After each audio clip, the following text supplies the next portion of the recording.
What's up, everybody? My name is Patrick Jones, and I'm the host of the Patrick Jones Baseball Podcast. Got a fun episode for you today featuring someone who is a good friend of mine north of the border up in Canada, Mitch Davidoff.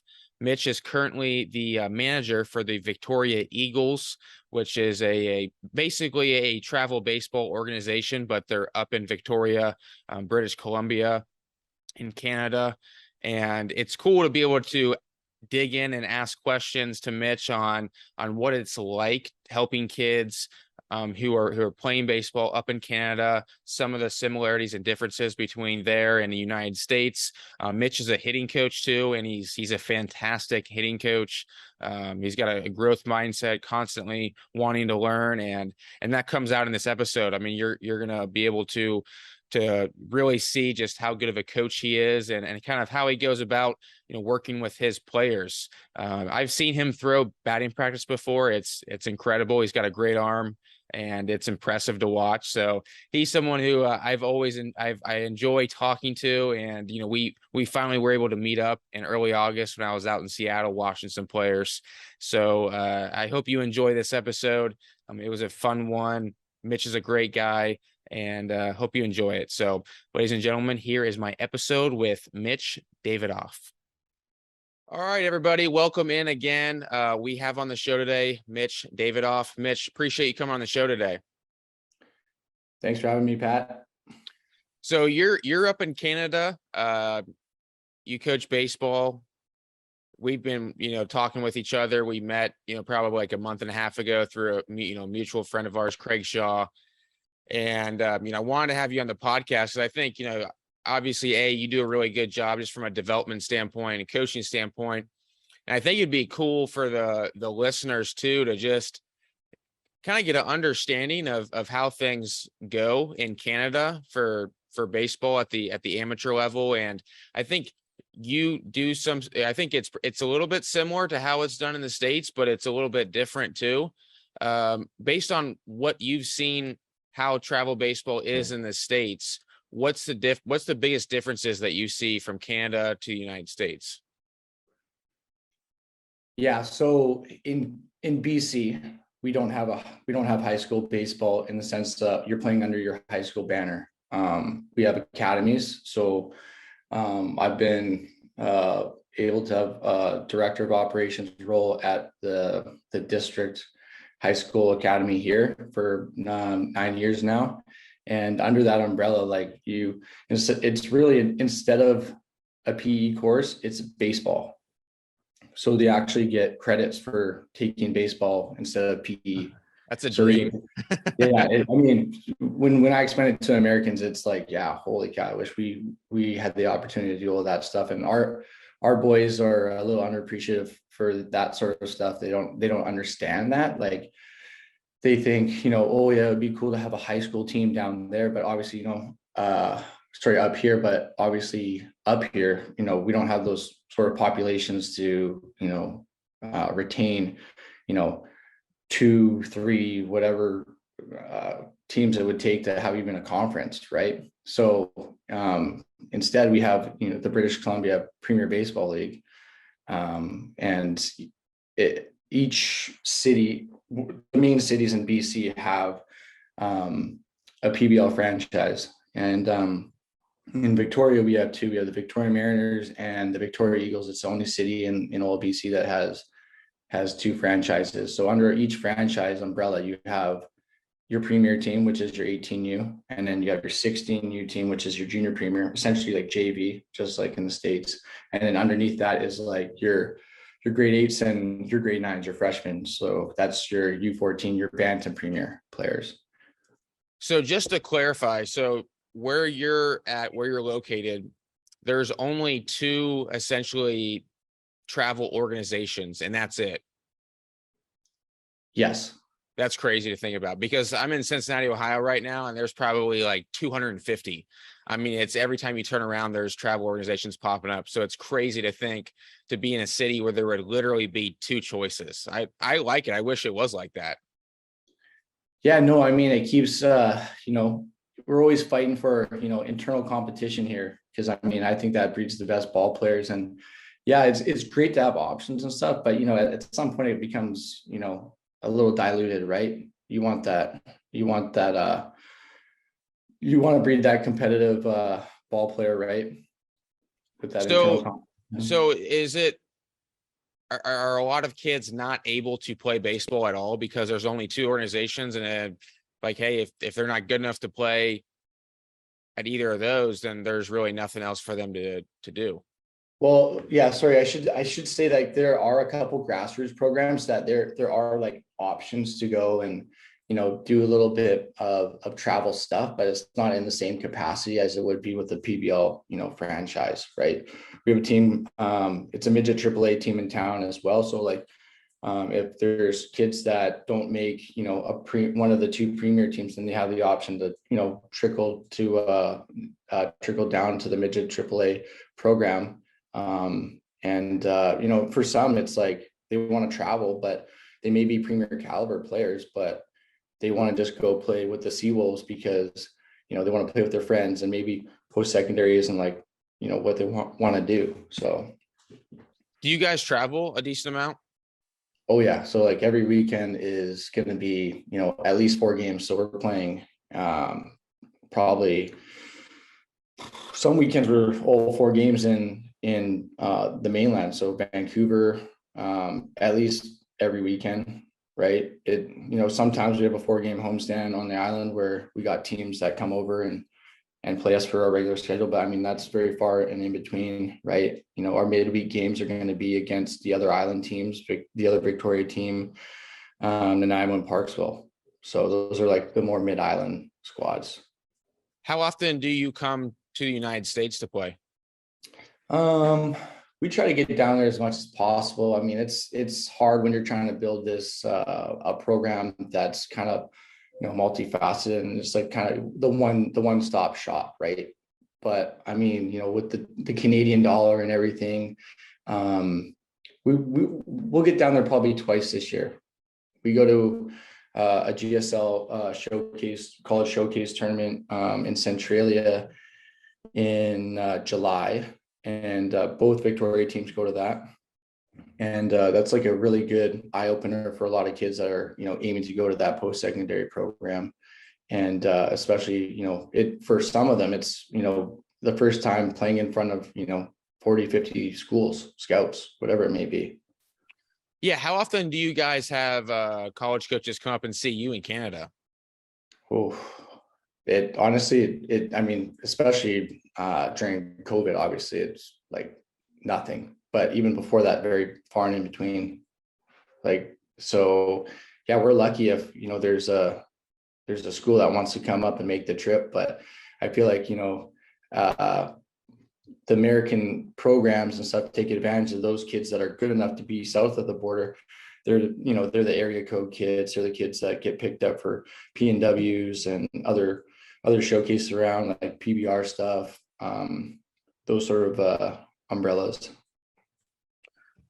I gotcha. Yeah, it's just interesting to me just to kind of hear about the differences between how you guys do it in Canada versus United States. I think there's a ton of players in Canada, and I think you're starting, even players around, at least where I am in Ohio, are now playing against kids who live in Canada or coming down playing in tournaments, and people are starting to see how good the talent is up there.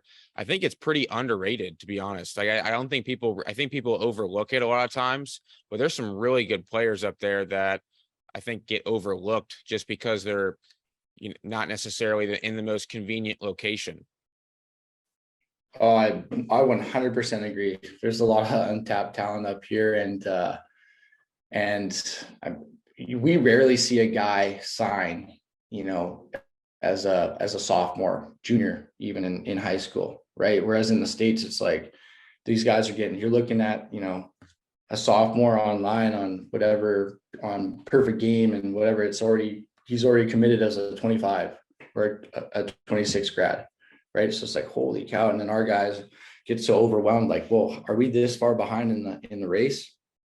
And it's just, it comes down to exposure a lot of time. It's great nowadays. Like, you can do a lot of stuff like online and compress videos and just send them at a click of a finger. But at the end of the day, a lot of these programs want to see these guys face to face, right? You know what, they want to see how, how composed they are, the way they go about their business and stuff, like, the swing and, the arm may play, but, at the same time, they want to see all those other variables. Yeah, I think the video and all that stuff, it's similar to a resume, right? You're not going to get a job just solely off your resume, but it could get you an interview. And so Yeah, it's kind of the same thing. That's kind of how I view that kind of stuff. But I was doing some research, digging up on you, and I wanted to ask, so you played at 4 different colleges in the United States, correct? yeah, So yeah. I would love to hear the story behind 4 different colleges, playing college baseball at 4 different schools. Okay. I graduated pretty young, in comparison to the other guys that were in my grad year. So as a 2008 grad, I was 17 years old. I had a late September birthday when I first showed up at Tacoma Community College. Got my spot there through Donegal Fergus, who's now at Santa Barbara. And I didn't know that. Yeah. Yeah. So I spent the whole year there, figured it wasn't going to be a fit for me. I was struggling at the time hitting and wasn't going to be an everyday guy. So I ended up redshirting as, through Ferg gave me the option, he was awesome with all that sort of stuff and kind of mentoring me through it just as a young guy. Like going back, like now a lot of our guys reclass if they have that late birthday, because I showed up as a 17-year-old. The next youngest guy was 19. And I'm like, holy cow, like, why am I here? Right. You can compete, but it's like, yeah, I feel like some of those programs want to use you and not use you, but hold on to you for that redshirt year. So then they can, see how you develop and then use their 2 years afterwards with you, especially like in that JUCO world. So yeah, I mean, that's where, I was for 08, 09 year. And then from there, I went on to go play some summer ball with triple play baseball to Seattle with Rhett Parker, who I, work with closely with the PNW stuff. And he ultimately placed me at Yakima Valley after that year. So I finished my, my JUCO AA, and then moved on from there to a school called Patton University, which was an NAIA in the Cascade Conference. So we were, with Lewis and Clark and UBC. And after 2 years there, they ended up shutting down the program and all the athletics at the school. So Then I was kind of, hanging, like last minute, I got nowhere to go, and I got to find a spot in like a month and a half, and I ended up in Central Christian College of Kansas with Coach Cunningham, who's now at he was at Central Arkansas, and now he's at Lyon. He's the head coach at Lyon. So what whirlwind. Yeah, I was gonna say, I mean, I'm sitting here trying to just rack up the amount of years you're at some of these schools. 5 years total. What was your, experience, JUCO, NAIA, surprise at the competition level? Like what was your experience with facing some of those arms and competing at those levels? I feel like it wasn't, obviously I'm going to be biased here, but like, I feel when you walk into the American world as a Canadian, you're a little bit of a black sheep in a sense, where, these schools and coaches have been, recruiting the local guys for years, right? Some of them are watching them as, freshmen or even before that, right? So they kind of, they fall in love with a certain guy that, is down the road, and here you are flying in from Canada. It's like, okay, yeah, he can play a bit, but, I really have no loyalty or, whatever towards this Canadian guy, even though he's making this full on commitment. Right. So, I think in terms of, the way the Canadians can play with Americans, like it's neck and neck for sure. right? The top tier guys in the PBL. But yeah, I loved it. I had to learn real quick because, you know, you always hear, oh, Canadians are the nice guys and stuff. And I was like, like going back to Tacoma, I was just like, okay, guy would step in front of me in line to go get extra BP or whatever. And I was just like, yeah, okay, go ahead, man. Like, and then I learned real quick. I was like, no, this ain't happening. So you turn it into a little bit more of a bulldog, I'd say, and get a little bit more grit underneath your nails too. So that's interesting point you brought up there. I'm glad you brought that up about having some grit and being known as the nice guy. And it is interesting how you caught on to that right away, even as a young kid, really in college, probably by yourself, right? I mean, your family's back in Canada, and you quickly realized that if you weren't going to stand up for yourself, then nobody else was either. I really didn't know that about that. That was what was known about Canadians, is they're known as the nice guy. oh yeah, that's just, I mean, that's the stigma stereotype. Like we hold doors for people and stuff like that. And, you know, it's always been, yeah, the nice guy sort of thing. And then, you know, until I guess we take the skates to the ice, and then it's a whole new game, right? Did you play hockey growing up?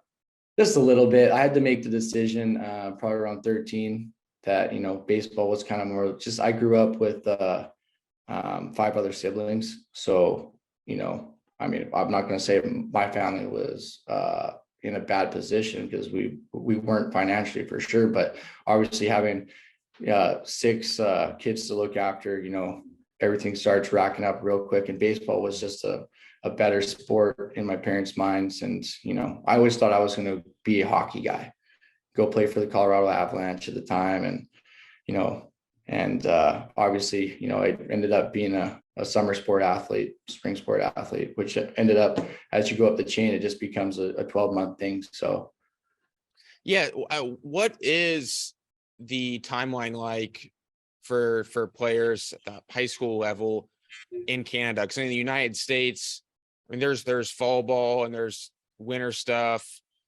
So I mean, I mean, you can go all year round if you want to. A lot of kids do, but there's a lot of other kids who necessarily they may not. I mean, what would you say out of the kids who are on those, you know, 2 programs, both Victoria teams, how many of those kids just do baseball and train year round? well, I'd say anyone who's on any of the premier teams is training at least 10 months of the year doing baseball stuff. I mean, they got their side stuff. Some guys are, you know, elite rugby guys, some guys are elite hockey guys, right? But they still mix in the baseball stuff as well. And I mean, as a coach, like I'm all for diversification. Like I want our guys playing like a ton of sports, right? Until like, you know, maybe late junior year, depending like, you know, what kind of player you are, right? Senior year, okay, let's get specialized here in your final year. But I think to say, yeah, no, take the skates off, or, you know, what's another sport? A lot of we got a volleyball guy this year who's, you know, pretty high up in BC and stuff like that. But he's a junior for us, and, you know, I want him to go as far as he can in volleyball as well. I just think all that sort of stuff complements and makes a well-rounded athlete. There's certain things in baseball that have to be trained, you know, off the field, because they're not playing other sports. Like the one-dimensional baseball guys, you know, I feel like they're a little bit more static, right? Whether it's, you know, change of direction or whatever, right? Hockey guys got a lot of hip stability, a lot of core strength, right?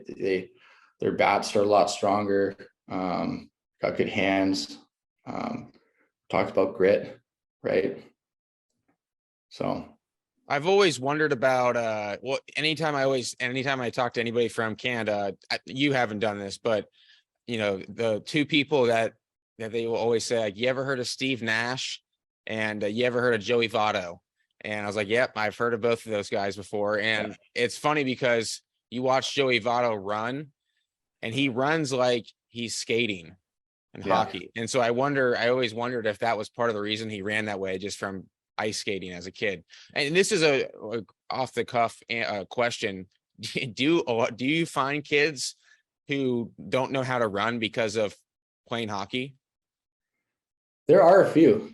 I mean, it's not a crazy question to ask, but you can totally see, like, the penguin stance as they're running down the lines like this, where they're like, their hips are kind of stuck in external, positioning where, yeah, they are skating up the lines, right? It's not that sagittal move, right, where they're pumping up and down and this, and they're going side to side like they're literally trying to speed skate. So yeah, I mean, it's a little bit of correction. I mean, I think we do a good job at, working around it, and we get some speed guys in from time to time that, tighten it up. Is the strength and conditioning world pretty big up there in terms of baseball players working out pretty hard all year round? It's huge down here in the United States. Yeah, I mean, it depends on, I think it's a case by case management type thing where you guys got to know their own bodies. Obviously, there's different phases in the year of, in season versus off season, and when to build and when to maintain and all that stuff. But yeah, like speaking in general, like everyone does a good job at taking care of their body up here, because I mean, they know what they got to compete with down south. I mean, obviously you guys hit the weights hard, so we got to hit the weights hard. Football's not crazy big up here, right? You guys, and I know that's kind of like engraved in those guys south of the border. So I mean, it's just another thing that we got to compete with, right? So find a way anyway. If you had like a magic wand, like what would be something that you would want to implement for your players from like a development standpoint that you don't have right now? It's a good question. So, honestly, like we live on an island. Okay. So it's small quarters, right? It's hard to get land and all this, like this indoor facilities are tight. So like, we're lucky if we can get a cage like yours in the background there for like, 9 bodies. So it's tough to, yeah. So, I think the first indoor facility we got here in Victoria, and I mean, we're the capital of British Columbia. We've had like an indoor rec center turf style thing, which is kind of like a little mini soccer field that has been used for tons of different sports, but it's been packed to the brim, like anywhere from October to April with just sports. Like you can't get in there. Like there's time slots for 10 p.m. practices, right?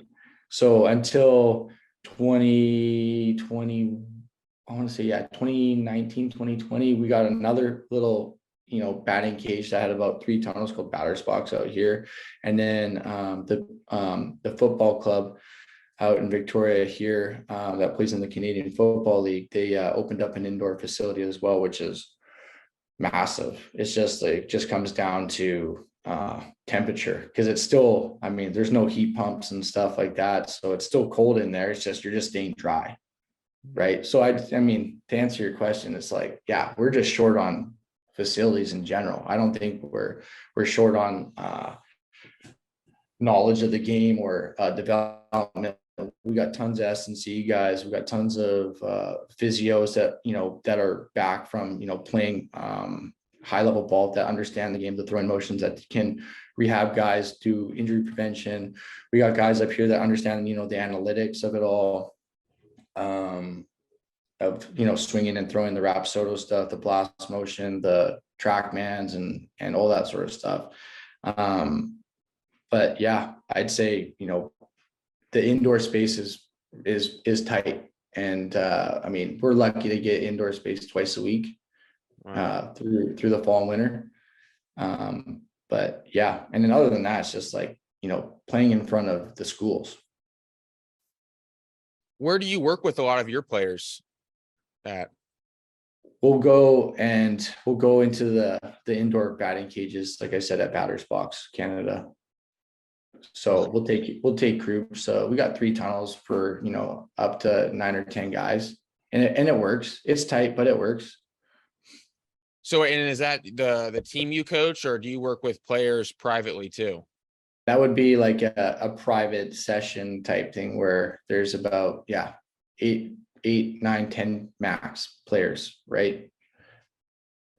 Like And then you're the only coach there. there's me and another one. Yeah. So how do you? This is one of the things I wanted to really dig in with you. What from like a development process? Like, do you have is there some sort of system that you like taking players through? Like they need to check this box in order to get to here, or like, what's your framework from a hitting standpoint when you're developing players? It just development, not like picking them into like who I'm going to work with, or Just from a straight development standpoint. Because I know you, and the reason why I asked here, because there's different ways to go about it, right? I mean, I have one cage back here. I'll do one-on-one lessons, and that's different than when I do group work. And so, if you have 8 or 9 guys and it's just you and maybe one other coach, how do you go about making sure that, players know exactly what they need to work on, all that kind of stuff? Yeah. So I'll just take you through a quick, it'll be a 2-hour session with, 8 or 9 guys. So first off, they do a quick little warm up, and then I take them through some mobility stuff. Just to, activate, core, do some core stability, do the, your 90-90, your hip mobility, all that sort of stuff, just to open up for the movements to begin with, right? And then from there, I'll just break it down into 6 tees, and we'll rotate in and out, and making sure each guy knows like what they're working on that day. And then I'll take each guy aside, and whether it's working bands with them or PVC drills, and making sure they're walking away with 2 or 3 things that they really got to work into the next phase of the session, which is going to be front toss. And then we'll do a front toss cage. We'll do a live BP cage where I'll throw, and I'll actually give them numbers based on the analytics of with the Rapsodo, so they can understand like the spins and the vectors, and how their attack angles affecting the spin on the ball, and what we're kind of looking from a quantitative value side. And then the other side, I'm just going to challenge them with like high velo, hack attack or whatever machine we got, right? And maybe mix in some curveball stuff, and then we'll just end with like a fun competition, making sure that guys have fun and want to come back. And for everybody who's listening or watching this right now, I've seen video of you throwing BP, and you throw not just a really good BP, but you throw hard too. I mean, you got a good arm. I try to challenge our hitters, right? Like I think the 40-mile-an-hour BP stuff is, it's good for guys to acquire certain moves, but as soon as they can repeat it, right, and be able to adapt, up and in, low and away, and kind of master all 4 quadrants, right? Then it's time to challenge. And like Sammy and myself have worked together, long enough now where it's just like it's go time, and he'll ask for, can you throw any harder? And I'm like, dude, like we're 30 feet and I'm throwing like 65 miles an hour at you right here. Like that's all I got. But it's fun. It does make it fun. It's cool to see like the buildup of it all and the progression, right? How do you go about helping players deal with building an approach and the mental side of the game and kind of that tactical game planning? I know in the reason it's harder the younger that they are, the older that they get, it's easier, but obviously you still need to try to instill that in them when they are young, because it's such a separator for so many hitters. But I'm just curious on how you go about trying to do that. Well, as your younger guys, like your 13-year-olds and stuff like that, they're super passive, right? They don't have a lot of not a lot of confidence at that level. They're used to, the little league games where it's, walk after walk after, and it's cool to get on base, for a lot of them, but it's like they go up thinking that they're just going to get a walk, right? Versus being ready to go, right? And not just being, ready to look for that one little pitch, but like, a hittable fastball, something like, in the meat of the plate, or whether you're a middle in guy or whether you're a middle away guy, right? Just knowing what you're going to hunt first pitch, right? Or whether you're good enough, at that age to hunt that, that hanging breaking ball, right?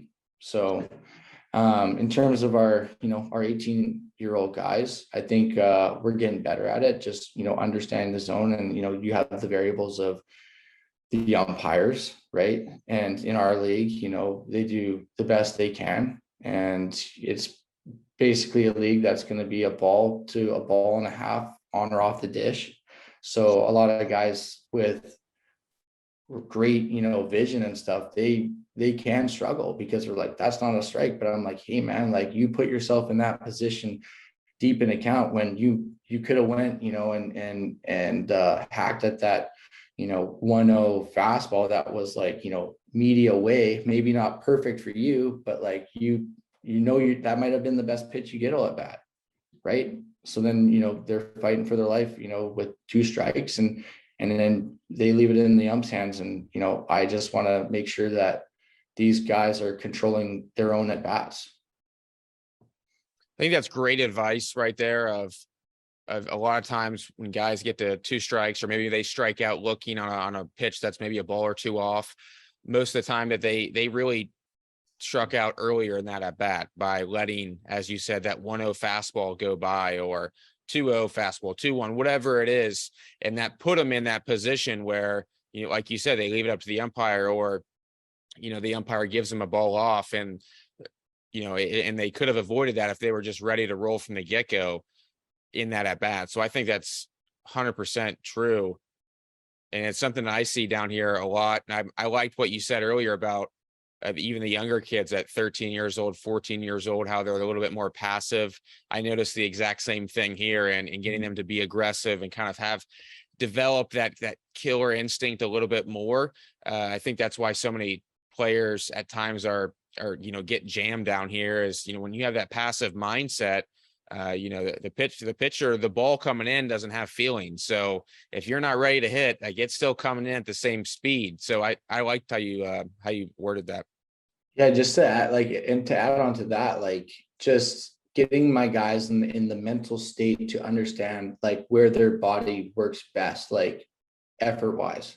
Like, I got some guys that, they're the Matt Stairs, like 100% max effort, but I got other guys that are dismantled if they're swinging that hard, right? They're total breakdown, like using their big muscles, right? And it's just like, an oar through water, right? Super slow, no levers, no fast switch, right? So it's like, okay, get in there like 70% effort level. And I mean, that starts with, our approaches in batting practice.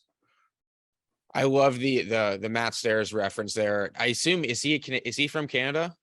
Yeah. Is he near you? East Coast. East Coast? Yeah. That's awesome. What a legend. I think he's known as one of the best pinch hitters of all time. Is he not? Oh yeah. Yeah, for sure. That's I remember, awesome. I can't remember who he was with at the time, but I mean, there's that one playoff bomb that he hit. It must have been like the NLCS or something like that. I think Phillies. Was it Phillies? Yeah, something like that. But it hit Dodger Stadium. Yeah, and I remember that as a kid for sure. Who was your team growing up? Was it the Mariners? Yeah, it was in high school, Mariners and stuff like that. And then, kind of went to the wayside when, after the 01-02 seasons, and then there was like, the breakdown of the team. Edgar was on his way out, and A-Rod had left Arlington, and so it's funny that you say that. I didn't really have a team for a while, and then when I went to Tacoma and Yakima, I had roommates that were from Texas, and I just became a Rangers guy. And then they kind of took off. Like, I fell in love with Josh Hamilton just reading his book, and like his story was like super cool to me. So yeah, I mean, I got some of his memorabilia at home with his signed jersey and a signed batting helmet and stuff. And just to think like, wow, yeah, like just watching him in the home run derby, it's just kind of a swing you can't emulate, you know? I mean, literally a freak of nature. I mean, he was incredible to watch and crazy story. It's just, it was tough. That's tough life he's unfortunately had. What are there any hitters that you really like watching today who are still playing? Yeah, I like watching Arenado, Goldschmidt, you know, obviously Trout, the newer guys like, you know, J-Rod and um who else? Vladdy G, you know, and just taking bits and pieces and, you know, looking, okay, well, what are the absolutes here? Like, what do all these guys do the same, you know, posturally, you know, and like, how do they, you know, work to different pitches and, you know, why, you know, what are the constraints in their bodies? And I try to figure out, you know, obviously everyone's going to watch, you know, their at bats and be like, oh, you know, I wonder if I could fix a swing doing this and that, right? You always play those. I'm sure you do the Oh same. yeah. Yeah. Yeah. What are some of the things that you see from those guys that you take to your hitters and say like, hey, like how you get to these positions may be a little bit different, but these are the absolute positions that we have to get to? To me, it's like, yeah, so everyone's going to have their own stance. You got to be comfortable from the get-go. Okay. Whether you're, you know, a tall guy, low guy, you know, open stance guy, whatever. For me, the next absolute is, you know, the separation piece into that heel connection in the ground. Like I'm a firm believer of both heels at some point need to be connected in the ground, because ultimately you're trying to take that ground force up through your kinematic chain, right? So if you get a guy that's, you know, stepping down with their front foot and that back heel is already popped up, well, they haven't both been on the ground at some point together, right? So it's going to be hard for you to use that, you know, that force up through your legs into your torso and then, you know, into your shoulders and hands and barrel, right? So I'm firm on the heel connection spot, which I call, you know, the hitting position after after you've gone from your stance into separation, it's your hitting position.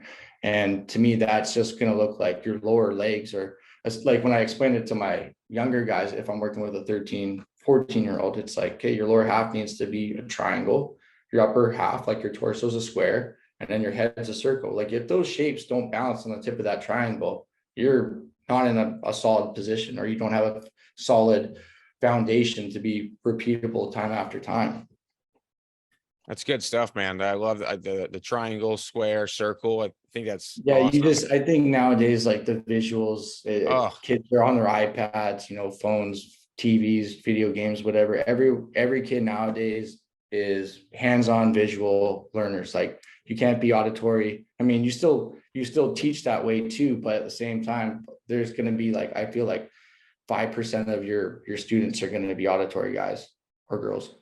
yeah, yeah, totally. No, that's yeah, I really like that. I really like that a lot. Do you ever have them? You mentioned about both heels on the ground at some point. Do you have them feel those positions out during practice, right? Where I've seen that. I sometimes do that with guys where just both heels have to stay on the ground the entire time when they're swinging to feel that connection. Do you do that too? Yeah, if I see it and it's becoming an issue, I don't really revisit it unless I need to. So I use like an ACT kind of program here, where my first level is, you know, your acquisition stage, and then the challenge stage, and then your testing stage. So if I got a guy who, like I explained before, like his back heel's popping when that front foot comes down, you know, he's probably going to have a little bit more weight on that front leg, right? Which ultimately is probably going to lead to a steeper bat angle down at the ball, right? So you're not going to get good spin on the baseball, and you're not going to get, you know, good flight. And even if he does get good flight, it's just going to die because of the high spin rate. So dial it back a little bit. Okay, let's go back in the cage. Let's go acquire where you actually need to be. And like you said, go from your stance and like literally go from the whole sequence, right? Don't just stay in there, but stance to hitting position. Now feel what it feels like to be connected, and just go forward at like a 50% effort level right off a tee, right? And it might be, you know, the kid may be able to do it on a middle pitch, but not on a low and away pitch. Right. So then you're moving the tee back. I'm a firm believer on those 4 quadrants, like especially when you're doing tee work. If you can own all 4 of those quadrants, I mean, you can own anything in between. So ACT, you said A is acquisition. What's the C? Challenge. So if we acquire that move by just doing the tee work, okay, now we're going to, because obviously the ball is not moving. Now we're going to challenge it with a moving ball. So just, light front toss, whatever, if you want to just flip to them, and see if that move that was acquired is being challenged and it's still transitioning. Okay, now if they're good through their challenge stage, okay, well, let's test it. Let's, whether it's game mode or ramping up a hack attack or whatever machine, let's see how you go at full speed. Right. And then if it's like, okay, you got through your challenge stage, and then we take you to test mode and it's not there 100%, then we got to go back and dial back to the challenge mode. Right. And then furthermore, obviously, if it's not, transitioning into the challenge mode, well, you're back to acquisition mode. And it's like, whether it's, figuring out if it's a physical limitation or, if it's like a motor pattern that you just got to retrain, it's just going and just kind of hammering at that player in different, with different channels. Maybe it's different verbiage that you got to use, right? Maybe it's the different band drill, PVC, right? Man, that's so good. I'm gonna steal that. I'm gonna steal the ACT from you. That's so good. That's so good. I love that. That's great. Did you come up with that? No, I learned it from I'm lucky because one of my buddies through high school and stuff, he's actually with the Seattle Mariners, and he's helped me out a lot with just learning, the ins and outs of what they're doing at the big league level. So he's the field coordinator for the Seattle Mariners, and we're lucky to have him come back and talk to our academy guys once a year. And, he puts a presentation together. So there's always things I'm picking up from him. Carson? Carson Vitale. Yeah. I think he played at Creighton. Correct. Yeah. Okay. Yeah, that's good stuff. They do Mariners, they do a really good job from what I've heard from a player development standpoint at the big league and minor league level. But man, that's really good. I'm gonna tell you what, man, I'm impressed by you. I think you're doing a really good job. And I think just by people listening to you on this podcast, obviously, about, the mechanics can break down, skill acquisition, all that stuff, understand the mental game. And what's your dream? Oof. To be affiliated in pro ball. Like, I want to be, I want to help out, a big league club in whatever capacity it is, whether it's, starting out, being just eyes here in British Columbia in the scouting world, or, hopefully getting into player development. But, I know it's it's a hard road to the top. Like, it's hard to make it as a player, but like, there's 25 guys per roster, but there ain't 25 coaches per roster, Yeah. So it's harder to make it as a coach than a player. Yeah, that's a great point. I think now that you mentioned that, it's hard too, because how do you quantify a coach? Yeah, it's got to be a fit for, the program. Yeah. Right? No, I'm not saying I guess that's more like a rhetorical question, just because I don't know if there's really an answer for that. I think that's what makes it hard. I think that's why it kind of, there's so many variables, right? Like, So, like, I've had guys, like, I got buddies that, are in the strength world, SNC world in pro ball, and they're not big, like, nerdy guys with like, their terms of, what they're talking about, the body parts and everything like that. But they're there because, the players can relate to them. It's not like, oh yeah, this, I don't even want to, this anterior pelvic tilt or whatever is, affecting this and blah, blah, blah. And like in your squat, and, a guy's going like, okay, what does that even mean? Right. Yeah. But I think just, being a baseball guy, playing the game yourself, and, rubbing shoulders with like the right people to, to understand, and how to act as a professional. It's like I said, tons of variables all into the equation, right? Well, I'll tell you what, man, you've got the skill set to be doing that. And I know that because I've done it firsthand in terms of being in an organization and seeing what other coaches do. And you would fit at the top of the list. I mean, 100%. I hope so one day. I think the first things first, we got to get you on Twitter and we got to get you on social media so people find out about you. Yeah, we'll get that started up. You'll help me with that, right? Oh, dude, I'll throw followers your way. Absolutely. Yeah. Perfect. So, well, hey, Mitch, this has been a ton of fun, dude. Ton of fun. I was out in Seattle a month or so ago at the Pacific Northwest games, which was cool. It was cool to meet you out there, and you're doing a really great job. So, anything else we can do to help you, we'd be more than happy to. And appreciate you coming on the show.